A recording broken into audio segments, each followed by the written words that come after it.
It's estimated that in 2011, there were 2,881 semi- or unoccupied housing developments in Ireland. There was a time when we put our faith in euros, shares, and the sanctity of brick. A time when we bought our books from stores as big as barns and ate strawberries from Andalusia, when only a generation before, they'd been grown on farms up the road. The wide avenues of Boomtown were named for trees when there was grand optimism for growth. Now nothing booms in Boomtown. It's bust and broken. I miss you. You were a lick of cream. I can still taste you. I walk to the village on Mondays.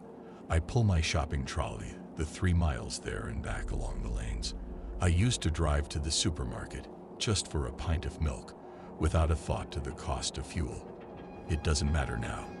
I like to walk. Sheila Giggs looked down on me from the church walls as I pass by. These stone carvings are of women with bulging eyes and gaping mouths, displaying their private parts. These wantons are a warning against lust, or a medieval stonemason's dirty joke. The shops beside the church. Deceased, desiccated flies lie between the sun-faded signs. There's a coup inside. I've heard all their grumbling about prices and supplies. They decry the current government, the one before, the banks, and then apportion blame abroad. Despite the orderly line and polite chatter, I can imagine these women battling it out with their meaty fists if the last bag of flour in Ireland was at stake. We're not so poor as yet that we can't afford a veneer of civilized behavior. I put my face to the glass as the shop owner takes the last slab of beef from the chilled counter and wraps it. I wish I'd got up earlier.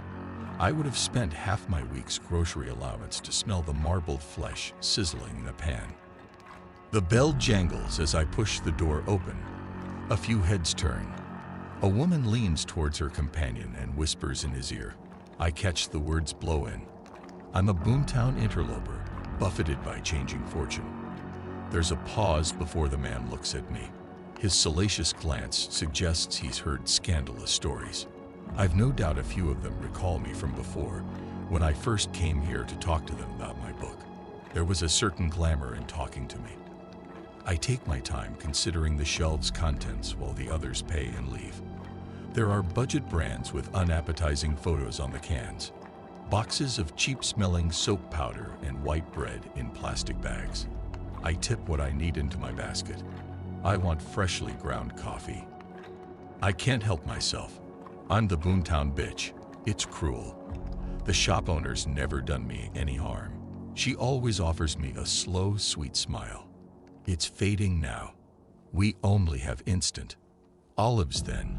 I want my city living here in the country.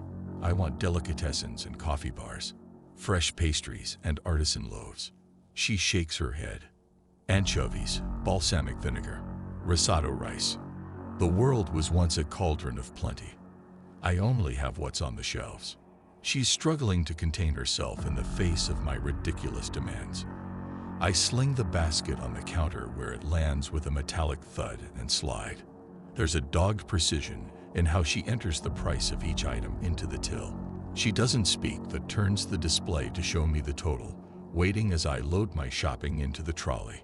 Her refusal to look at me isn't anger. There's glimmer of unshed tears.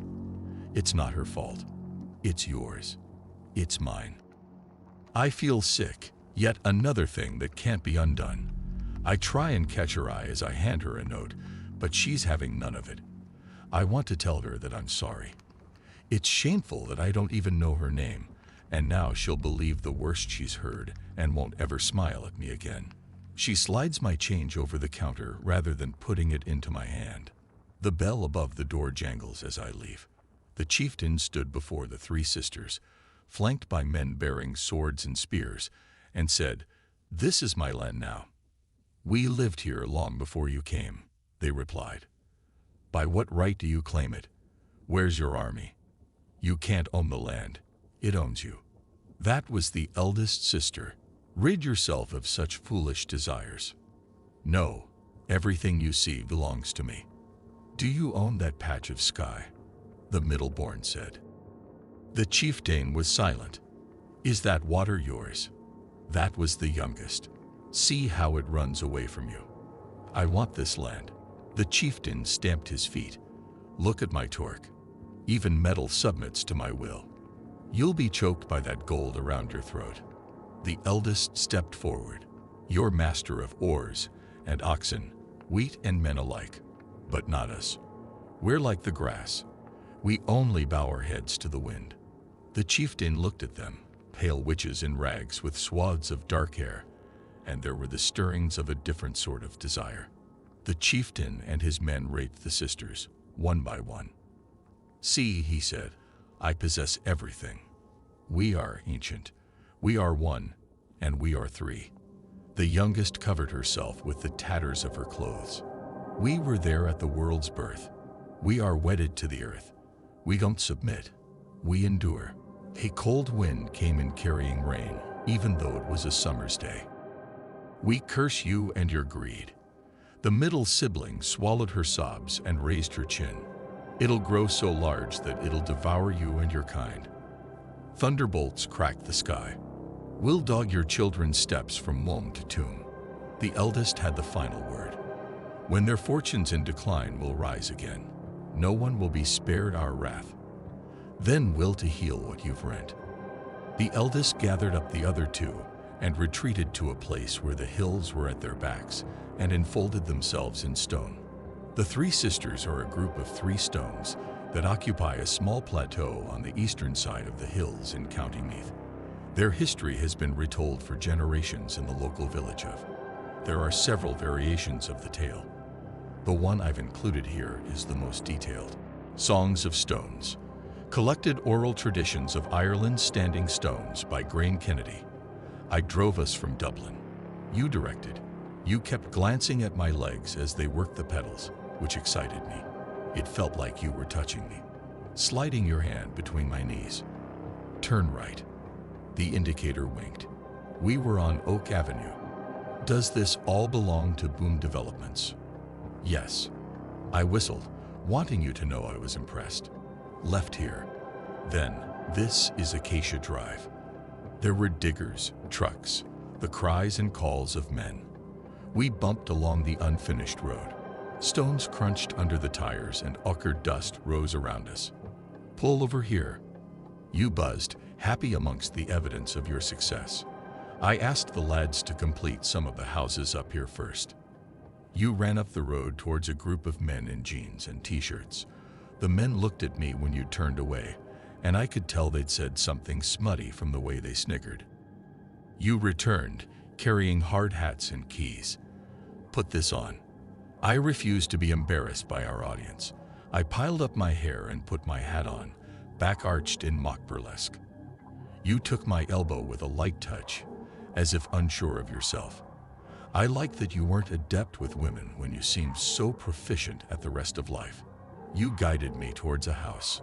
Here, you unlocked the door. Our feet rang out on the bare boards. Fresh plaster dried in shades of pink and brown. This model's the best of the lot.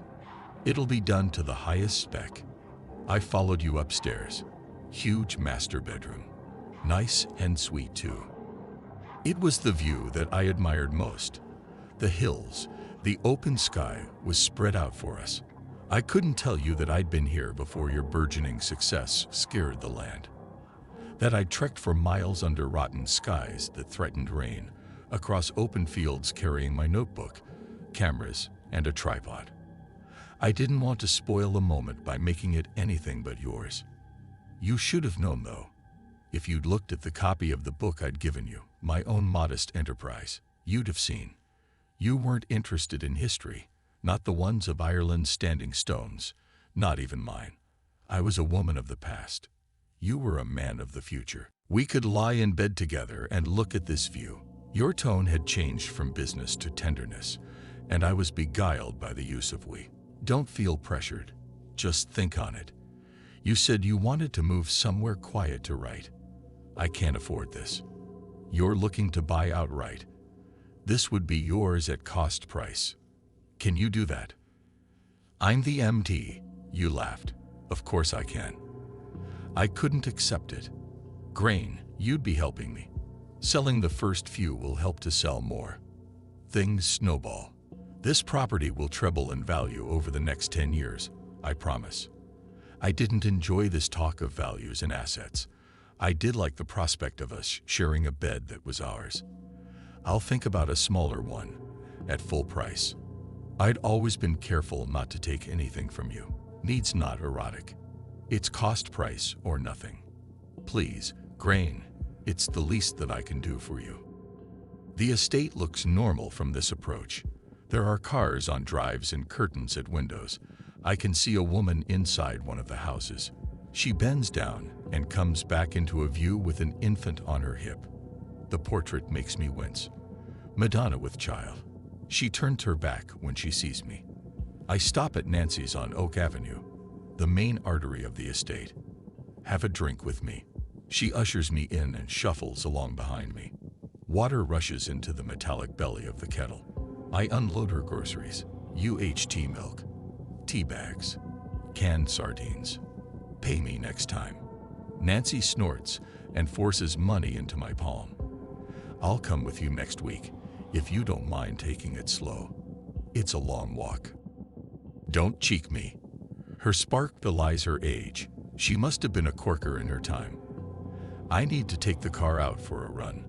I'll drive us somewhere as a treat. I wonder how long it'll take the village shopkeeper to forget my tantrum. Longer than a week. Steaming water arcs into one bug, then the other. Grain. Her tone changes. Lads are loitering about up here. Be careful. When Nancy bends to add milk to the tea, I can see her pink scalp through the fine white curls. I'm just going to come out and say this. She touches my hand. Her finger joints are large, hard knots. You're neglecting yourself. You're losing weight. And your lovely hair. I can't recall when I last brushed it. You're not sleeping either. I've seen you walking past at night. You're not sleeping either. That's my age. Nancy sips her tea. I gulp mine down. It's my first drink of the day. You're all alone up at that end of the estate. I can't answer. I've been too lonely to realize that I'm alone. Life's too sweet to throw away. Then why does it taste so bitter? She tries again, exasperated by my silence. What happened up there isn't my business, but I can't bear to watch you punishing yourself. I should be pilloried for my past. I should be stricken with shame, but I can't tell Nancy that it's not remorse that's destroying me. It's pining for you. You're full of opinions. It comes out as a growl, but there's no bite. You can stay here anytime. God knows I've room enough to spare. She opens a pack of biscuits and makes me eat one. Be careful out there on the hills, Grain. You could turn your ankle and die up there, and no one would know. I kept a well-made bed, dressed with cotton sheets, worthy of the time we spent upon it. Sunlight moved across our bare bodies, which moved across one another. Hands and mouths roamed over necks, chest, breasts, stomachs, genitals and thighs, stoking the deep ache that only you could sate. Afterward, we lay like pashes on piles of pillows.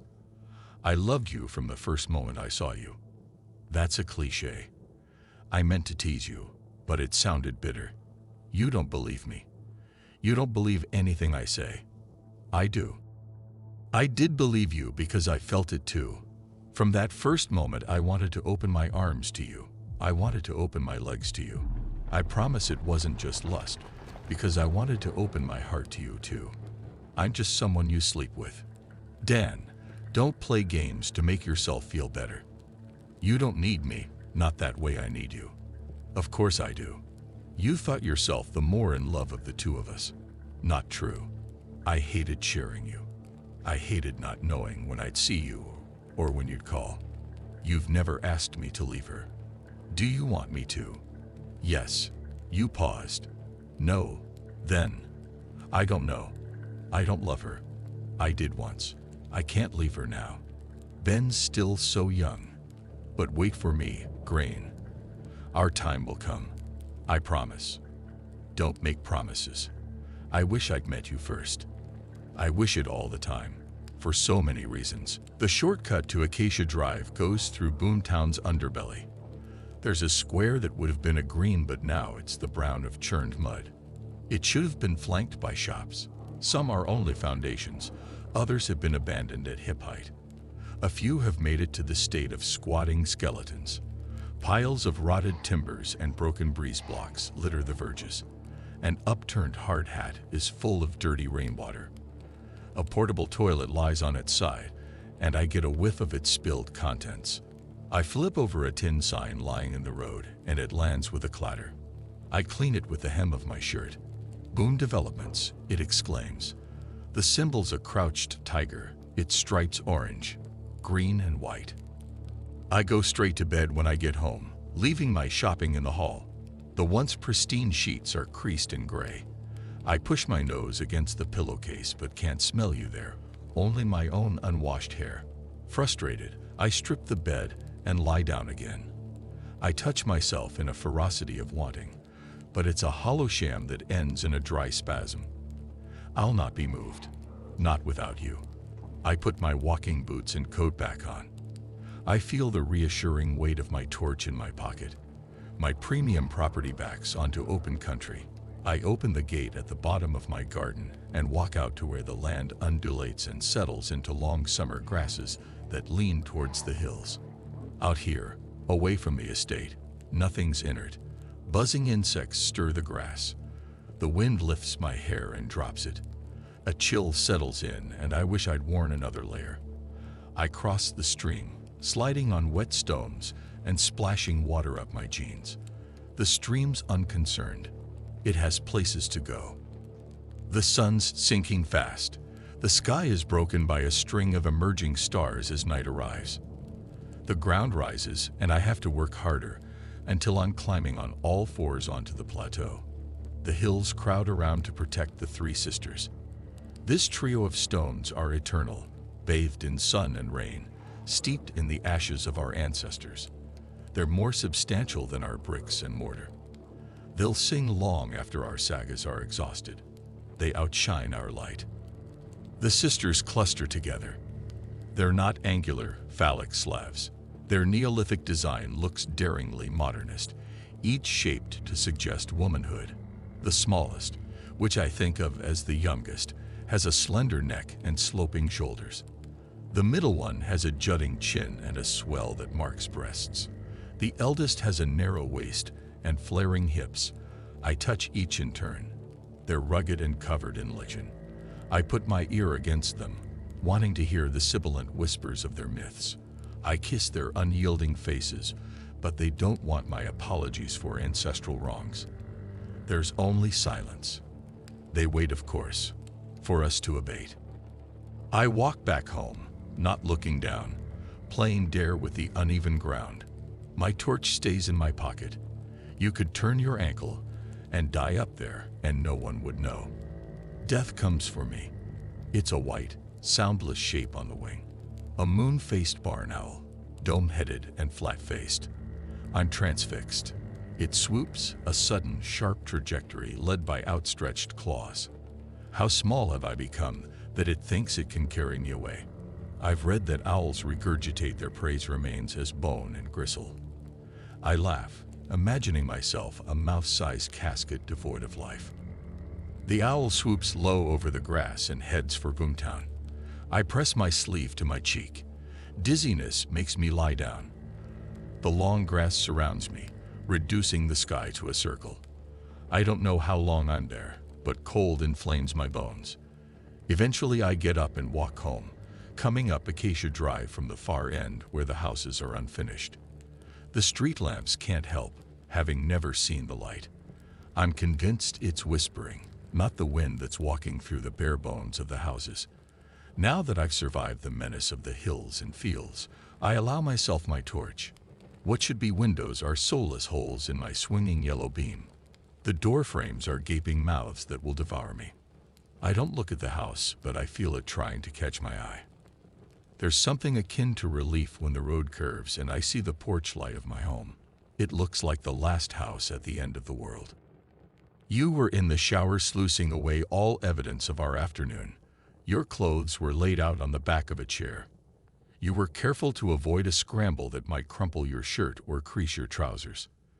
The gush of water stopped, and you came in, bare, damp, the hair of your chest and stomach dark in swirls. You'd left a trail of wet footprints on the carpet. You weren't shy. I enjoyed this view of you, the asymmetry of your collarbones, and the soft, sparse hair on the small of your back. My fascination for you endured, as if I'd never seen a man before. When will they start work again? By they I'd meant the builders. The estate had fallen silent. No more stuttering engines, no more drills or shouting. You'd been drying your chest. The towel paused, as if I'd struck you in the heart. I cursed my clumsiness. Soon. There's been a bit of a hiatus in our cash flow. People are just a bit nervous, that's all. Everything moves in cycles. Money will start flowing again. Of course it will. My optimism had a brittle ring. You wrapped the towel around your waist in a sudden need to protect yourself, even from me. I wake in the afternoon, having lost the natural demarcations of my day. My cheek smarts when I yawn. I pick at the parallel scabs. My mobile's by my bed. I stopped carrying it around. You never call. It's flashing a warning that its battery is low. I ignore its pleas for power and turn it off. I did get through to your number once. There was the sound of breathing at the other end. It wasn't you. Kate, I said. The breathing stopped, and she hung up before I could say I'm sorry. You haunt me. I see your footprints on the carpet where you once stood, shower fresh and dripping. I catch glimpses of you in the mirror and through the narrow angles of partially closed doors. These echoes are the essentials of my happiness. For that fraction of a second, I can pretend you're here. It's rained while I slept. Everything drips. The ground's too saturated to take all the water in. It's not cleansed Boomtown, just added another layer of grime. From the spare bedroom I can see the street. I put my forehead against the window, savoring the coolness of the glass. I tilt my forehead so I can see Helen's house, further along the opposite side of Acacia Drive. The other house, the one where it happened, is out of sight, at the incomplete end of the road. It's defeated me so far. I slip on my boots and snatch up my coat. I shut my front door and freeze, the key still in the lock. Something's behind me, eyes boring into my back. It waits, daring me to turn. I can feel it coming closer. I make a fist, my door key wedged between my ring and forefinger so that its point and ragged teeth are protruding. It's a poor weapon, especially as I'd never thrown a punch in my life. I turn quickly to shock my assailant, only to find it's a cat shuddering in an ecstatic arch against the sharp corner of the garage wall. It's not like other strays. The uncollared, unneutered, incestuous brood that roam around Boomtown are shy. This ginger monster's not scared of anything. It fixes me with yellow eyes and hisses. It bares its fangs and postures. I hiss back, but it stands its ground, leaving me to back away down the drive. I find myself at Helen's, which is stupid because Helen doesn't live there anymore. The for sale sign's been ripped down and trampled on. I walk around the house, looking through windows. It's just a shell without Helen and her family, but evidence that it was once a home remains. The lounge's wallpaper, a daring mix of black and gold. Tangled wind chimes hang from a hook by the kitchen door. There's a cloth by the sink, as though Helen's last act was to wipe down the worktops. We used to stand and chat as her brood played in the road. When they got too boisterous, she'd turn and shout, "Quick, you're squalling and yomping. You bunch of hooligans. Just wait until your dad gets back." Then she'd wink at me and say something like, "He's in Dubai this time." Not that they're scared of him. Soft sod that he is. I used to get the girls, Rosie and Anna, mixed up. Tom squealed as he chased his sisters. Patrick rode around us on his bike in circles that got tighter and tighter. Patrick, I'm sick of thinking about that day. I'm sick of not thinking about it. Today, I decide, today, I'll go inside the house where it happened. It's about 20 doors down from Helen's. The chain link fence that was set up around it has long since fallen down, and been mounted by ivy intent on having its way. The three sisters are reclaiming what's theirs by attrition. There are lines of grass in the guttering of Boomtown. Wasps and birds' nests are uncontested in the eaves. Lilies flourish in ditches and foxes trot about like lonely monarchs. The sisters will reclaim us too, our flesh, blood, and bones. I stand on the threshold of the past. A breeze moves through the house carrying a top note of mold and piss, then the threatening musk lingering beneath. The house is gutless. One wall is bare plasterboard, the rest partition frames so I can see all the way through, even up into the gloom above. There used to be ladders, but they've been removed. From the doorway, I can see the stain on the concrete floor. It's a darkness that won't be moved. The blackest part gnashes its teeth at me. I put a foot inside and then the other. I realize my mistake too late. I've already inhaled the shadows. They fill up my nose and clog my throat. I can't move. I can't breathe. My lungs seize up. Something's there. The darkness is moving. The shadow rushes at me and takes my legs from under me. The ginger cat. It watches with yellow eyes as I land on my back. Everything goes black. I roll onto my side and retch. Acidic vomit burns my nose and throat. When I put a hand to the back of my head, I find a boggy swelling. My hair's matted and stuck to my scalp. I stand, test my legs, and find them sound. I get away from the house, to the middle of the road, but looking around I see I'm not alone. Company's coming up the street. A trio of creatures that are neither men nor boys. One throws his empty beer can away and fingers his crotch when he sees me. "You," he says. He's skinny, grown into his height, but yet to fill out. It occurs to me that he expects me to run. His face is hard. He's gone past being abused into abusing. "You're the Boomtown bitch." I turn my back and walk away at a deliberate pace. "I'm talking to you." I know without looking that he's lengthening his stride to catch me. "Pull down your knickers and show us what all the fuss is about." My heart's a flailing hammer. He's done this before and is looking to initiate his friends, who seem less certain of themselves. I can see him reach out to grasp my shoulder in the far corner of my vision. I strike before he can touch me. I jab at his eyes and rake at his face with dirty claws. I'm a moon-faced owl. I'll regurgitate his carcass. I'm the feral feline who'll jab his corpse with my paws. The boy's screaming now, but I don't stop. Even a chink of fear will let the others in, and I can't fend off all three. My would-be rapist retreats. I must put him down before he gathers his wits and tries to save face. I advance, hissing and spitting like the ginger cat. I am crazy, scarred and unkempt, a bloodied scalp and big eyes in the dark hollows of my face. I pick up a brick and run at him, and to my relief, he sprints away. They shout from a safe distance, taunts that I'm happy to ignore. I don't look back as I walk away in case they realize I'm weak. I saw your outline through the glass of my front door. You were wearing your suit, even though it was a Saturday. You weren't alone. A boy stood before you. Even though you had your hands on his shoulders, it took me a moment to realize it was your son. Ben, you were there in the shape of his mouth and chin. The other parts must have been your wife. I resented this child, this scrap of you, and her made flesh. Miss Kennedy, you mouthed sorry at me over Ben's head. I've come to see you about your complaint over the house. I wanted to laugh. You were a terrible actor. That's good of you. Apologies, I had to bring my son. Say hello, Ben. Hello. He squirmed in your grasp.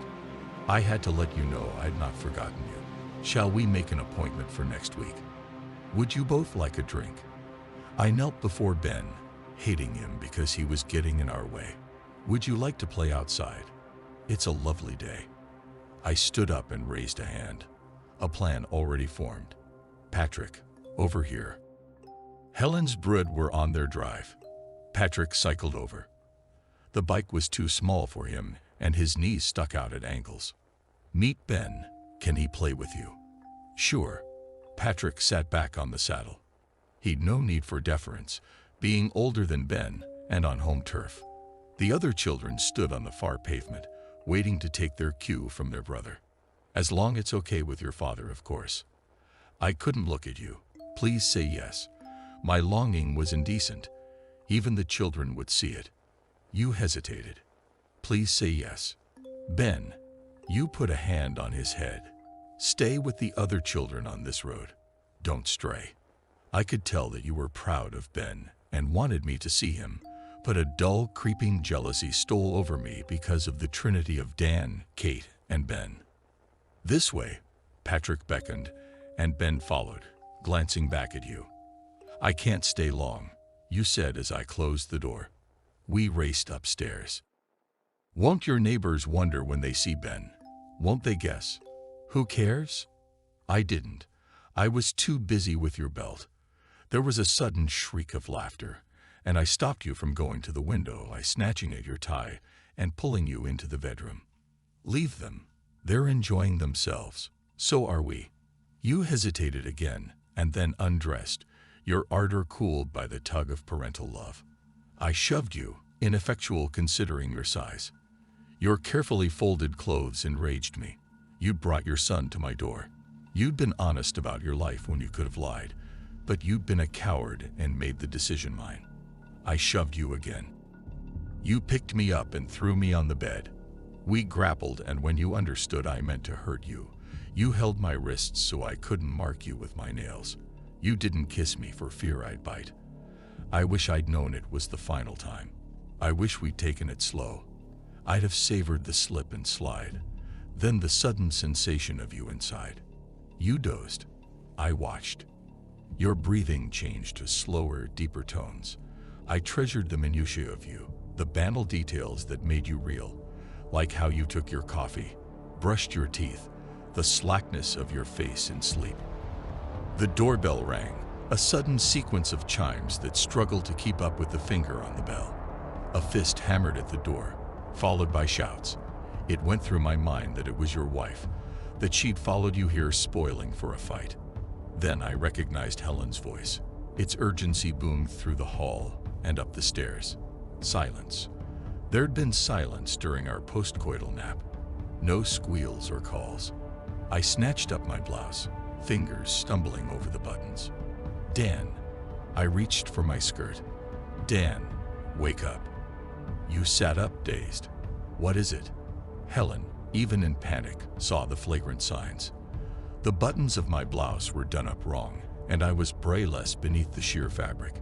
You'd followed me down the stairs with your tousled hair and bare feet.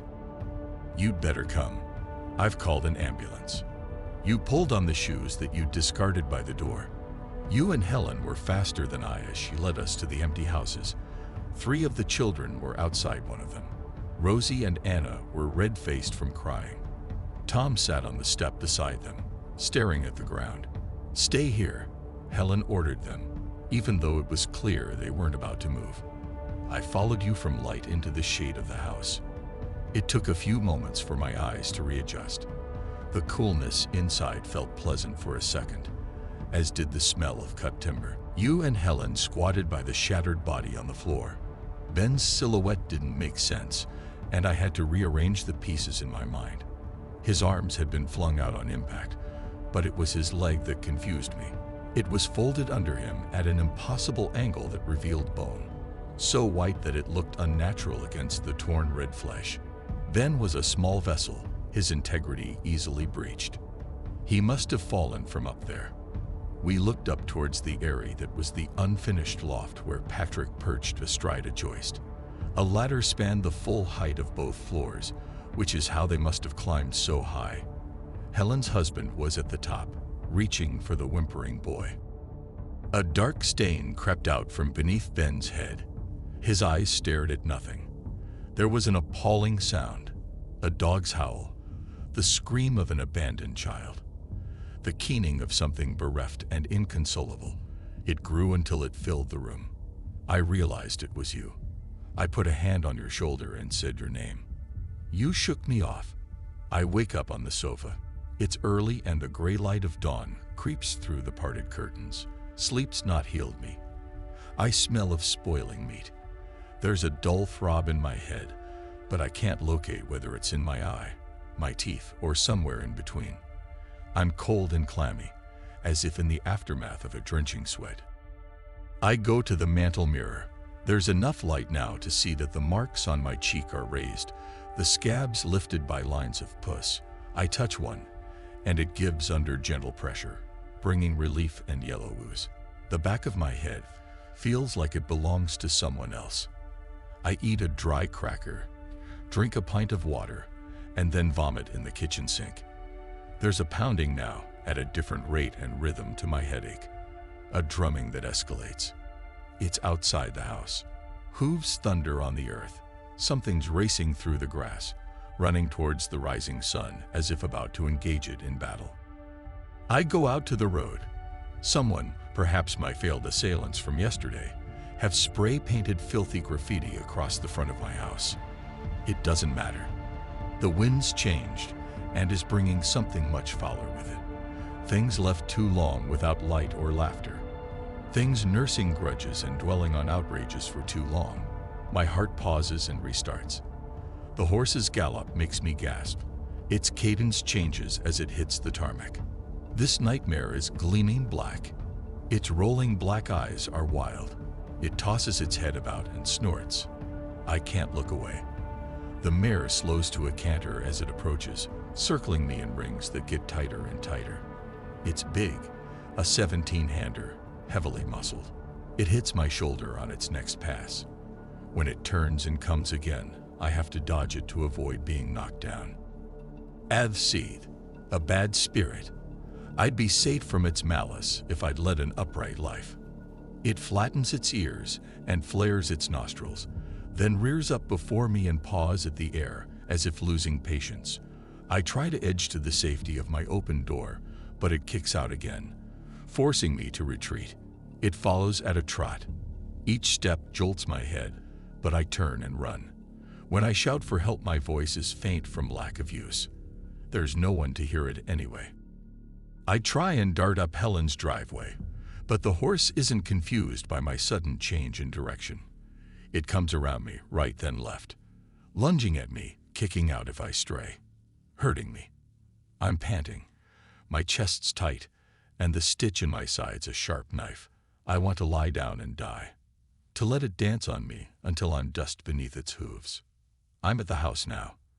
The horse waits beyond the fallen chain link fence in case I try to bolt. I've been brought here to atone for my crimes. The only place I can go is that cold, dark hole. Broken beer bottles and rubble crunches underfoot. Kids have been in here since my last visit. I feel hot again. Sweat stings my forehead. The past is too heavy. I can't carry it anymore.